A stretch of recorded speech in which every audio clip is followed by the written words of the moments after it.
Mi padre falleció un jueves. El entierro fue el viernes por la noche. Me llamó al mediodía, mi jefe nos ha invitado a cenar esta noche. Es importante para mi carrera. Sostuve el teléfono, sin decir nada por un momento. Entonces dije, estaré en el cementerio. Enterré a mi padre solo esa noche. Llegué tarde a casa. Ella ya estaba dormida. Me senté en la cocina hasta el amanecer y tomé una decisión que debería haber tomado mucho antes. Mi padre dio su último aliento un jueves por la mañana de octubre en una pequeña habitación del Hospital Arden Memorial en Elizabethtown, Kentucky, mientras yo le sostenía la mano y veía cómo el monitor se quedaba plano. Tenía 74 años. Tenía las manos callosas de 40 años de trabajar la tierra. Olía a aceite de motor y a caramelos de menta. Y en la última hora, me llamó por mi apodo de la infancia, Leo, un nombre que nadie había usado en probablemente 25 años. Conduje a casa desde el hospital esa tarde en silencio. Sin radio, sin llamadas telefónicas, solo el cielo de octubre sobre el estado del Bluegrass, gris y pesado como si ya lo supiera. El entierro estaba programado para el viernes por la noche. Una ceremonia pequeña, solo unas pocas personas. Harold Briggs no era un hombre que necesitara una multitud. Había pasado su vida evitándolas. Al mediodía del viernes, sonó mi teléfono. Era Gwen. Mi jefe acaba de llamar, dijo. Llevará a todo el equipo a cenar esta noche. A Brennan's, el nuevo lugar en el centro. Dijo, es importante. Se acerca un ascenso y quiere ver quién se presenta. Sostuve el teléfono contra mi oído y miré por la ventana de la cocina hacia el patio trasero donde mi padre una vez me había ayudado a construir una cerca. No dije nada por un momento. Entonces dije, estaré en el cementerio. Ella dijo, Leonard. Yo dije, adiós, Gwen. Enterré a mi padre esa noche con 11 personas de pie alrededor de una tumba en el cementerio de la ciudad de Elizabethtown, en el frío. Mientras mi esposa se sentaba en la mesa de un restaurante en el centro tratando de impresionar a un hombre cuyo nombre todavía no puedo pronunciar sin sentir algo cercano al desprecio. Llegué a casa tarde, después de las 10. La casa estaba a oscuras. Gwen ya estaba en la cama. Me senté en la cocina hasta que salió el sol y tomé una decisión que debería haber tomado mucho tiempo antes de esa noche. Antes de que escuchen el resto de esta historia, si es su primera vez aquí, suscríbanse a este canal, denle al botón de me gusta y dejen un comentario abajo. Díganme, ¿alguna vez alguien les ha mostrado exactamente quién era en su peor momento? Porque esta historia trata exactamente de eso. Y les prometo que lo que sucedió después lo cambió todo. Mi nombre es Leonard Briggs. Tengo 48 años y he estado enseñando historia en la escuela secundaria Barstone Road en un pequeño pueblo a las afueras de Louisville, Kentucky, durante la mayor parte de 2 décadas. No es una vida glamorosa. Gano algo entre decente y modesto, dependiendo del año. Conduzco una camioneta Chevy de 10 años. Corrijo trabajos los domingos por la tarde y me acuesto temprano porque la primera campana suena a las 7:15 y a los adolescentes no les importa si dormiste. No soy un hombre dramático. No soy un hombre que da discursos, lanza platos o cierra puertas de un portazo. Mis estudiantes me describirían como tranquilo, metódico, el tipo de profesor que espera a que la clase se calme en lugar de alzar la voz. Esa cualidad, esa particular forma de tranquilidad, casi me destruye. Porque durante 11 años de matrimonio, confundí la paciencia con la aceptación. Confundí mantener la paz con ignorar la tormenta. Mi padre lo vio. Harold Briggs era un hombre de muy pocas palabras, pero cuando hablaba, decía exactamente lo que quería decir. Me dijo una vez, a los 3 años de mi matrimonio con Gwen, que tenía la costumbre de dejar que los ríos corrieran en la dirección equivocada y llamarlo naturaleza. No entendí lo que quería decir entonces. Ahora lo entiendo completamente. Conocí a Gwen Kalewa en el verano de 2011 en una fiesta del 4 de julio en Prospect, Kentucky, organizada por un amigo en común con el que no he hablado en años. Ella tenía 31 años. Yo tenía 37. Se rió de un chiste que hice sobre Thomas Jefferson que a nadie más en esa fiesta le habría parecido gracioso, y quedé prendado. Gwen era aguda. Eso era lo primero que cualquiera notaba en ella. Mente aguda, ingenio agudo, ambición aguda. Trabajaba en marketing corporativo para una empresa de tamaño mediano en Louisville, y era muy buena en ello. Vestía bien, hablaba con confianza y tenía una forma de entrar en las habitaciones como si ya hubiera decidido que le pertenecían. Pensé que eso era extraordinario. Viniendo de un profesor de historia de un pueblo pequeño que usaba los mismos 3 cardigans en rotación, su energía era embriagadora. Salimos durante 2 años, nos casamos en septiembre de 2013 en una pequeña ceremonia en la casa de mis padres en Elizabethtown. Mi madre, Nora, había colocado sillas blancas en el patio trasero, y mi padre llevaba un traje que nunca antes había visto y se veía ligeramente miserable de la manera en que los hombres de más de 60 años se ven en trajes que solo han tenido durante 20 años. Mi hermano Dale fue mi padrino. La hermana de Gwen, Priya, fue su dama de honor. 43 personas, estofado de ternera y el pan de maíz de mi madre. Mi padre bailó con mi madre por primera y probablemente única vez en la última década. Y recuerdo haber pensado, esto es suficiente. Esto es exactamente suficiente. En los primeros años, fue bueno. No perfecto, pero bueno. El tipo de bueno que te hace pensar que las imperfecciones son solo la textura de un matrimonio real en lugar de grietas que atraviesan los cimientos. Gwen trabajaba muchas horas. Acepté que viajara ocasionalmente para conferencias. Acepté que tuviera un mundo social que no siempre me incluía. Colegas, eventos de networking, cenas de la industria. Acepté eso también, porque era ambiciosa. Y creía que apoyar las ambiciones de alguien era parte de lo que significaba el amor. Lo que no noté, o quizás lo que me negué a notar, fue la desaparición gradual de la reciprocidad. La primera vez que recuerdo sentirlo claramente fue el año en que mi madre Nora se cayó y se rompió la cadera. Estuve conduciendo de ida y vuelta a Elizabethtown todos los fines de semana durante 2 meses, sentándome con ella durante la fisioterapia, ayudando a mi padre, que nunca había cocinado una comida en su vida adulta, a descubrir cómo llevar una casa solo por primera vez. Gwen vino una vez, un domingo, se quedó unos 90 minutos, pasó 45 de ellos en su teléfono, y en el camino a casa me dijo que no entendía por qué sentía la necesidad de estar allí cada fin de semana cuando mi padre era perfectamente capaz de manejar las cosas. No discutí. Conduje. Me dije a mí mismo que estaba estresada en el trabajo. La segunda vez fue en mi cumpleaños número 40. Había mencionado claramente y con antelación que quería hacer algo simple. Una cena con algunos amigos cercanos, tal vez Dale y su esposa, tal vez la pareja de al lado con la que habíamos sido cercanos durante años, algo tranquilo y significativo. Gwen planeó una fiesta sorpresa, 40 personas, un bar en el centro, un DJ, un pastel con forma de pizarra porque yo era el profesor. Era su idea de lo perfecto. Y cuando me paré en medio de ese bar sintiéndome completamente solo dentro de una multitud de personas, pensé, ella en realidad no me conoce.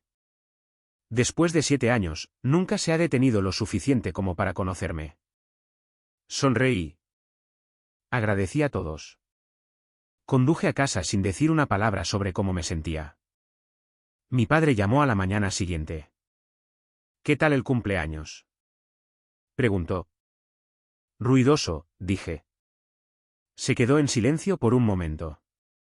Luego dijo, Leo, una persona que te ama se detendrá y escuchará.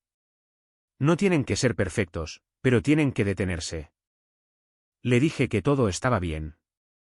No me creyó, pero me dejó tener la mentira porque ese era el tipo de hombre que era. Para cuando llegamos al 9º año de nuestro matrimonio, me había vuelto muy bueno en la actuación de la satisfacción. Sabía cómo estar presente en la cena sin estar presente. Sabía cómo asentir en los momentos adecuados en conversaciones donde se me decía indirecta y a veces directamente que mis sentimientos eran inconvenientes o desproporcionados o simplemente se interponían en el camino de cosas más importantes. La carrera de Gwen se había acelerado en esos años. Había sido ascendida 2 veces, cambiado de compañía una vez por un mejor título y un aumento salarial significativo, y había construido el tipo de perfil profesional que la hacía sentir, creo, cada vez más desvinculada de la vida que compartíamos en nuestra casa en Middletown, Kentucky. Con su modesto patio trasero y su único baño que necesitaba una remodelación y su mesa de cocina donde casi nunca nos sentábamos al mismo tiempo. Hablaba más a menudo sobre oportunidades, sobre trayectoria, sobre la versión de su vida que aún estaba por delante. Noté que rara vez estaba yo en esas conversaciones, no porque me las ocultara, sino porque genuinamente no parecía pensar en incluirme. Comencé a entender lentamente y con la particular tristeza de un hombre que ha leído demasiada historia, que me había convertido en lo que la generación de mi padre habría llamado una conveniencia doméstica, alguien a quien volver a casa. Alguien que mantenía la casa funcional y las facturas pagadas y al perro paseado, pero no alguien cuya presencia ella tuviera en cuenta en sus planes reales. Mi padre lo vio. La última vez que lo visité en Elizabethtown antes de que enfermara, caminó conmigo hasta el fondo de la propiedad, hasta la vieja cerca que habíamos construido juntos cuando yo tenía 12 años. La mayoría de los postes se habían podrido para entonces, y nos quedamos mirándola bajo la luz del atardecer. ¿Todavía eres feliz, Leo?, preguntó. Empecé a decir que sí. Me miró. Dije, no lo sé, papá. Puso su mano en mi hombro y apretó una vez. Eso fue todo. Mi padre comunicaba todo un lenguaje a través de la presión de una mano en un hombro. 2 meses después de esa visita, le diagnosticaron cáncer de colon en etapa 3. Los médicos de Elizabethtown fueron claros sobre cómo sería probablemente el cronograma. Harold Briggs, quien nunca en mi vida se había quejado ni de un dolor de cabeza, se sentó en esa sala de examen y miró al médico y dijo, muy bien, entonces. ¿Qué hacemos ahora? Ese era mi padre. Empecé a conducir hasta allí cada 2 fines de semana, a veces más. Gwen notó mis ausencias y ocasionalmente hacía preguntas vagas sobre cómo estaba él, pero nunca sugirió venir conmigo. Siempre estaba ocupada. Siempre estaba en medio de algo. Siempre había una fecha límite, una presentación, una relación con un cliente que requería su atención ese fin de semana en particular. Me decía a mí mismo que simplemente no era cercana a mi familia, que no todos lloran de la misma manera o se presentan de la misma manera. Construí elaboradas defensas internas para una mujer que no se estaba defendiendo porque no creía que lo necesitara. Dale vino más a menudo que Gwen. Mi hermano, que dirigía una pequeña empresa de jardinería en Frankfurt y tenía 3 hijos y considerablemente menos tiempo libre que mi esposa, condujo hasta Elizabethtown cada vez que se lo pedí, y la mayoría de las veces que no lo hice. Traía comida del restaurante que le gustaba a mi padre.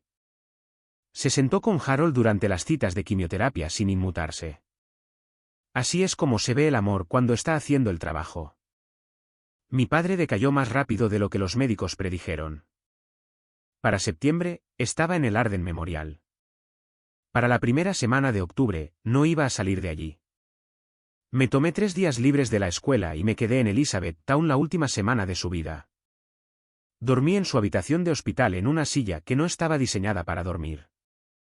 Le sostuve la mano durante la noche cuando el dolor era fuerte. Le leía a veces. Le gustaba la historia, como era de esperar, y le leí pasajes de un libro sobre la guerra civil en Kentucky que había tenido durante 40 años y nunca había terminado. Gwen llamaba cada noche. Las conversaciones eran breves, educadas, clínicas. ¿Cómo está él? Peor. ¿Estás bien? No. Vale, descansa un poco. Ella no vino. Había un lanzamiento de campaña en el trabajo. Siempre había algo. Mi padre murió el jueves, 12 de octubre a las 7:14 de la mañana con Dale a un lado y yo al otro.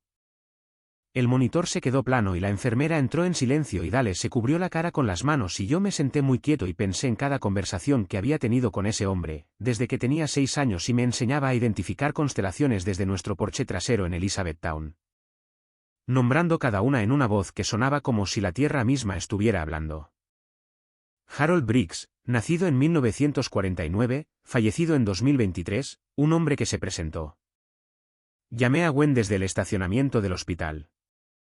Se ha ido, dije. Ella dijo, oh, Leonard, lo siento mucho. Sonaba, no sé cómo decir esto sin que suene poco caritativo, pero lo diré porque es verdad. Sonaba como si estuviera marcando algo en una lista. El tono no era frío. Simplemente era contenido, como una noticia que requería la respuesta apropiada pero que en realidad no la alcanzaba. El entierro es mañana por la noche. Dije, a las 6, en el cementerio de la ciudad de Elizabethtown. Estaré allí, dijo. No estuvo allí. Llegó el viernes, gris y frío, el tipo de día de octubre de Kentucky que parece que la tierra misma está de luto. Conduje a Elizabethtown por la mañana para encargarme de los arreglos finales con la funeraria en la calle North Mulberry. Dale ya estaba allí. El vecino de mi padre durante 30 años, Bill Atkins, estaba allí. La hermana de mi madre vino desde Bowling Green. 11 personas en total. Eso fue todo.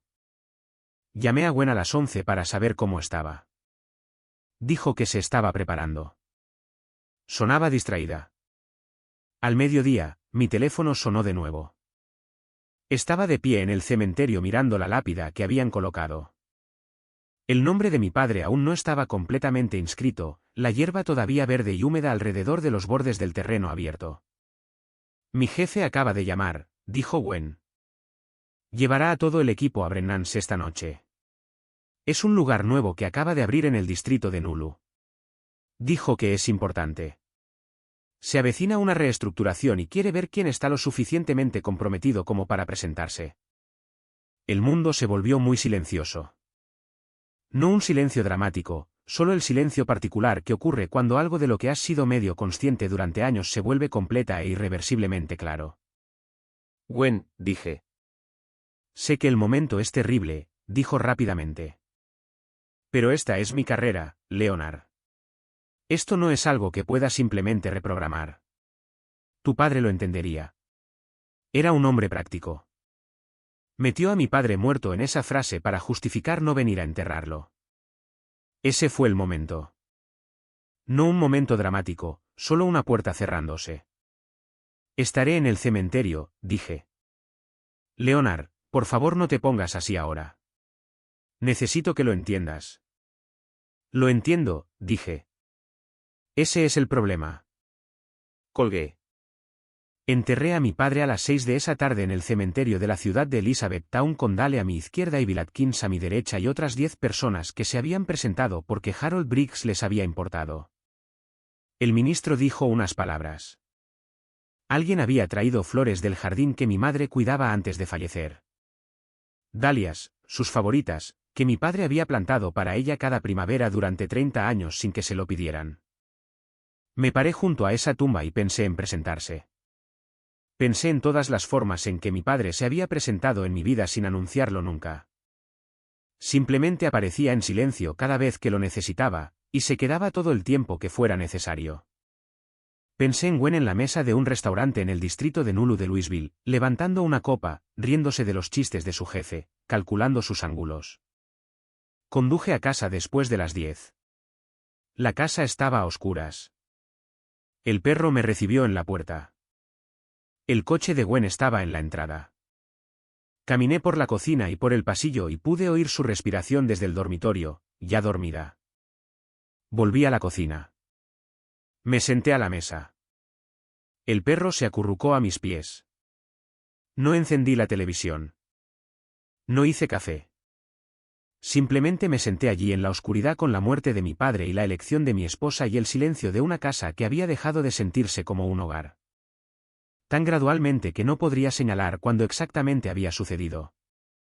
Me quedé allí sentado hasta que el cielo fuera de la ventana de la cocina pasó de negro a púrpura y al gris pálido de la madrugada y tomé una decisión. Llamé a Dale a las 7 de la mañana, lo que necesites, dijo. Así de rápido, sin dudar. Mi hermano. Durante los siguientes 6 días, hice lo que debería haber hecho mucho antes. Llamé a David Harmon, un abogado de derecho de familia en Louisville, cuyo nombre me había dado un colega de la escuela. Expuse 11 años de matrimonio en unos 45 minutos. Y David escuchó con el tipo de atención profesional que de alguna manera todavía lograba sentirse humana. ¿Tienen cuentas separadas?, preguntó. Siempre las he tenido, dije. Ella siempre manejó sus propias finanzas.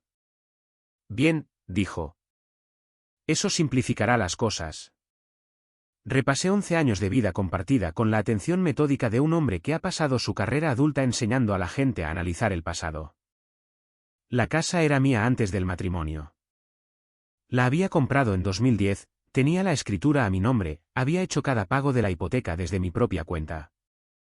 Gwen había contribuido a los gastos del hogar a lo largo de los años, pero nunca había estado en el título. David dijo que eso era significativo. El matrimonio no había producido nada de propiedad conjunta excepto un perro, un televisor y un juego de vajilla que la hermana de Gwen nos había regalado de boda. Nunca habíamos tenido hijos. Gwen había sido explícita al respecto desde el comienzo de nuestra relación, y yo me había convencido de que estaba de acuerdo. Mirando hacia atrás, creo que simplemente estaba de acuerdo con todo. Fui discreto sobre lo que estaba haciendo. No lo anuncié. No di discursos.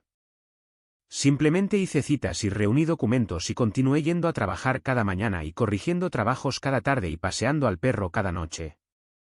Gwen notó que algo había cambiado, pero no podía identificarlo con precisión. Estuvo solícita en los días posteriores al entierro, de la manera en que alguien es solícito cuando sabe que ha hecho algo mal pero aún no le han dicho las consecuencias. Hizo la cena 2 veces, cena de verdad, no para llevar. Me preguntó cómo estaba durmiendo. Me tocó el brazo cuando pasaba. Fui educado. No fui cálido. No fui frío. Estuve exactamente tan presente como siempre le había permitido exigirme que estuviera, lo cual no era muy presente en absoluto. Al 7º día después del entierro de mi padre, me senté frente a ella en la mesa de la cocina. Ella levantó la vista de su teléfono. Dije, necesito hablar contigo sobre algo. Puso el teléfono boca abajo. Ese fue un gesto inusual. Estaba prestando atención. Dije, he solicitado el divorcio. El color desapareció de su rostro de una manera que solo había leído en los libros. Realmente sucede. El rostro humano se drena visiblemente cuando recibe un golpe. ¿Qué? Dijo. Los papeles se están preparando. La oficina de David Hartman se pondrá en contacto contigo la próxima semana. Leonard, se levantó. Leonard, esto es. No puedes estar hablando en serio. ¿Por la cena? Porque me perdí una. No fue una sola cosa, dije. Sabes que no fue una sola cosa. Empezó a llorar. Lágrimas de verdad. No estoy seguro ni ahora de que eran producto de dolor o del pánico particular de alguien que se da cuenta de que ha calculado mal y el juego ha cambiado sin previo aviso. El funeral de tu padre, dijo. Estás terminando nuestro matrimonio por el funeral de tu padre. Estoy terminando nuestro matrimonio, dije. Porque enterré a mi padre solo mientras estabas en un restaurante. Y cuando te dije dónde estaría, no cambiaste tus planes. No porque no pudieras, sino porque no quisiste. Eso no es justo, dijo. Gwen. La miré fijamente. He sido justo durante 11 años. He sido paciente y complaciente y razonable con cosas que no deberían haber requerido paciencia ni complacencia ni razón. Sabías que mi padre se estaba muriendo. Sabías que el entierro era esa noche. Elegiste una cena de carrera. Esa es quien eres. Ya no estoy enojado por eso, pero he terminado de fingir que también es quien soy yo. Se volvió a sentar. Las lágrimas se habían detenido. Estaba recalibrando de la manera en que siempre recalibraba. ¿Y la casa? Preguntó. Era mía antes de casarnos. David dice que el título está claro. He estado viviendo aquí durante 11 años, Leonard.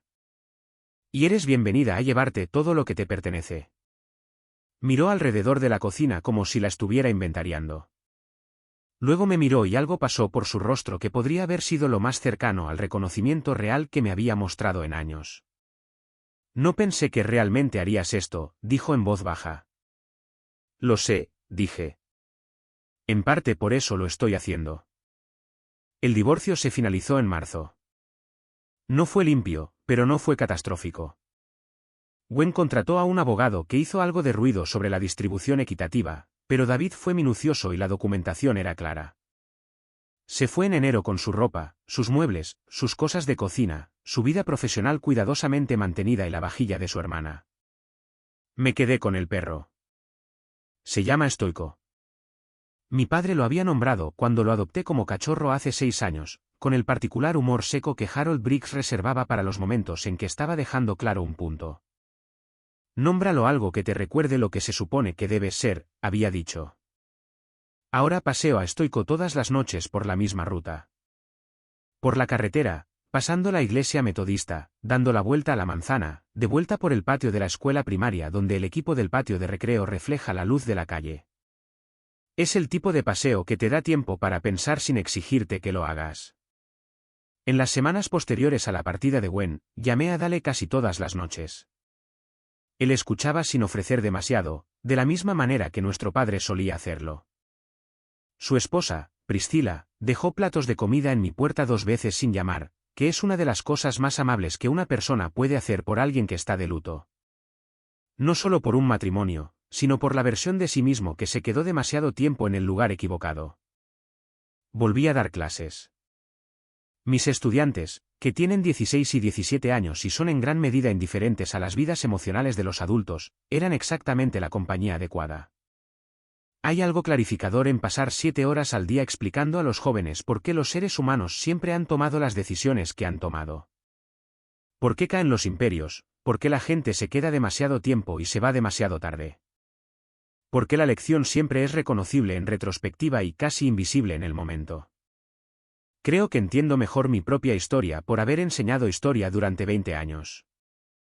En febrero, 2 meses antes de que se finalizara el divorcio, volví a Elizabethtown para visitar la tumba de mi padre. Dale vino conmigo. Paramos en el restaurante que le gustaba a mi padre, un lugar en la calle North Mile que sirve el tipo de desayuno que no requiere mejoras, y nos sentamos en un reservado de esquina y hablamos de él durante casi 2 horas.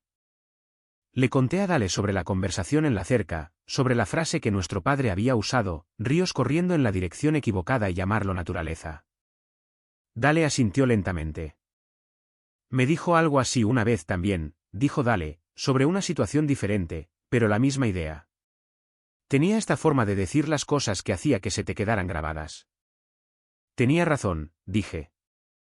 Normalmente tenía razón, coincidió Dale. Dejamos flores en la tumba y nos quedamos allí un rato en el frío de febrero. El nombre de mi padre ya estaba completamente inscrito en la lápida. Harold James Briggs. Las fechas de su vida. Nada más que eso porque no era un hombre que necesitara adornos. De pie allí, no sentí la devastación que había llevado en octubre. Sentí algo más tranquilo. No exactamente paz, sino la claridad particular que llega cuando finalmente dejas de fingir y comienzas a vivir de acuerdo con lo que realmente sabes que es verdad. Mi padre había pasado toda su vida presentándose por mi madre, por Dale, por mí, por vecinos y amigos y extraños que necesitaban que se construyera una cerca o se arreglara un coche o simplemente una presencia sólida y sin palabras en un momento difícil. Nunca había confundido la conveniencia con el amor.